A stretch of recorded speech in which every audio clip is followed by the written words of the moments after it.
Hi guys, it's Abby with the Bead Place, and today we're going to show you how to make these sassy streamer earrings. So the streamer earring is constructed in a very simple way. We have rhinestone chain, and the rhinestone chain is connected to some jump rings, which are connected to a larger jump ring. Then we use more jump rings to connect our little dangle to our earring finding. So we cover all of the jump rings with a decorative charm in the front. So if you order your streamer earring kit from beadplace.net, you will get a pile of goodies like this. So in that pile of goodies, you will have a little section of rhinestone chain like this, and a little rhinestone chain crimp finding like this. So how we work this little bad boy, we're going to put the end of the rhinestone chain into the crimp finding so that the rhinestone is facing forward, the cup is facing out like this, and then we're going to take our chain nose pliers and we are just going to gently bend those prongs down to capture the rhinestone chain. So what I like to do is kind of hold it in my hands like this and take my pliers in at an angle and just gently push the prong down. So let's see if we can get a focus here.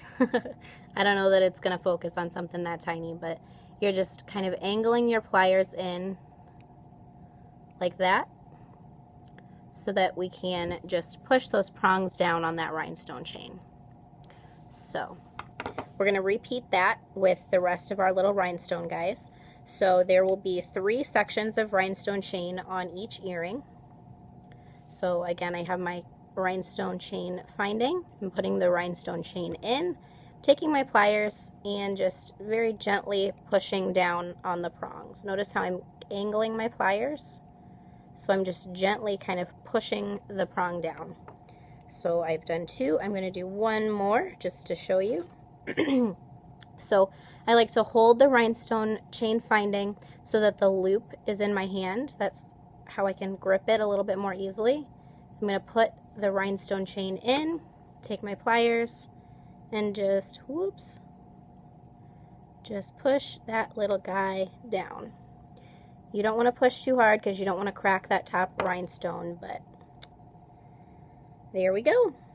So our next step is to put jump rings on each of those little findings. So the kit comes with oval jump rings like this.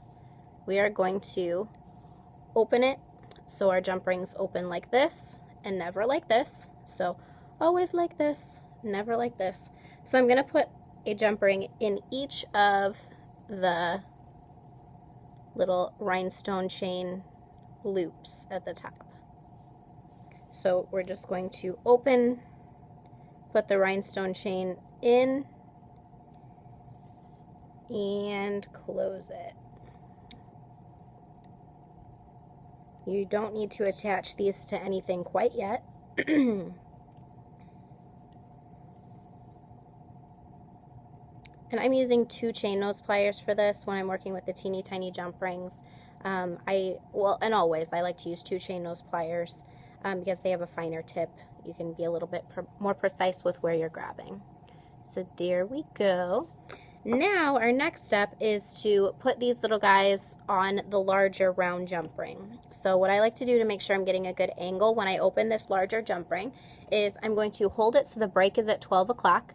I'm going to take one of my pliers completely up and down. I'm going to take the other one in perpendicular and just open it like that.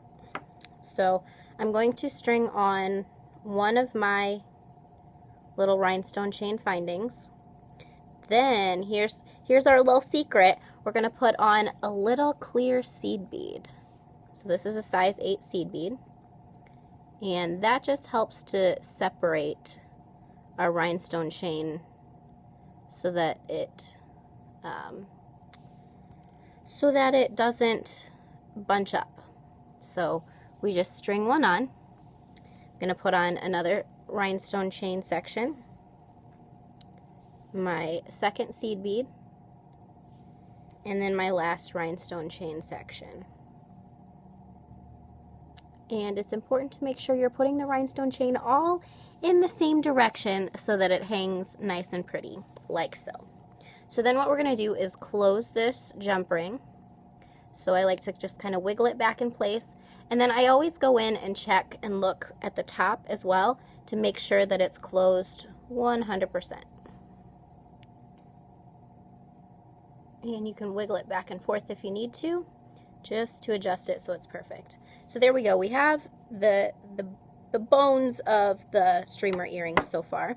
Now what we're going to do is use some jump rings to attach it to our little earring finding. Now we could essentially just hook this right into the earring finding. It would be hanging in the correct direction, but we want to add our little charm to it, and we want the charm to cover up all of this part right here so that we don't see the magic of how it's put all together. So in order to do that, we're going to drop this down a little bit with some jump rings. So we have another cute little oval jump ring. We're going to open that up and attach it right into the round jump ring. There we go. That's the word I was looking for, round.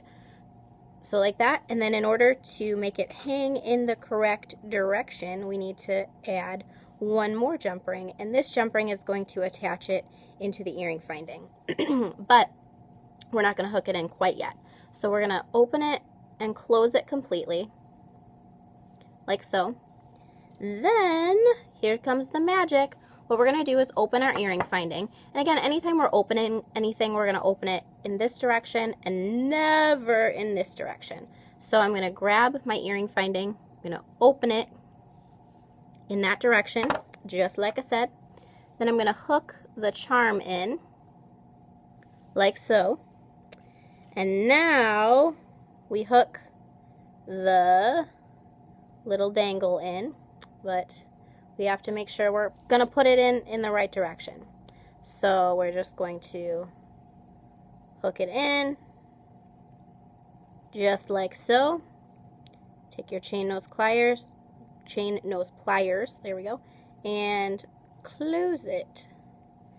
And you have a beautiful, beautiful pair of streamer earrings. So you can find all the materials on beadplace.net. The kit's going to be available. We'll have links in the bottom bar. If you enjoyed watching this video, make sure to give it a thumbs up. If you want to see more, subscribe. We put out new videos each month. And like us on Facebook, please. Thanks for watching.